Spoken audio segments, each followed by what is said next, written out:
Когда мы смотрим на птиц, мы в том числе обращаем внимание и на их клювы.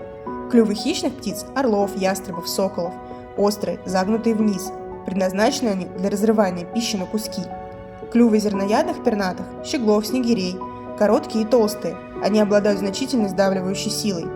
Клювы водных птиц – гусей, уток, лебедей, фламинго – плоские, с роговыми пластинками и зубчиками. Клювы насекомоядных птиц – стрижей, ласточек, трясогусок – острые и тонкие. У попугаев мощные крючкообразные клювы. Они служат для раскалывания скорлупы орехов и лазания по деревьям.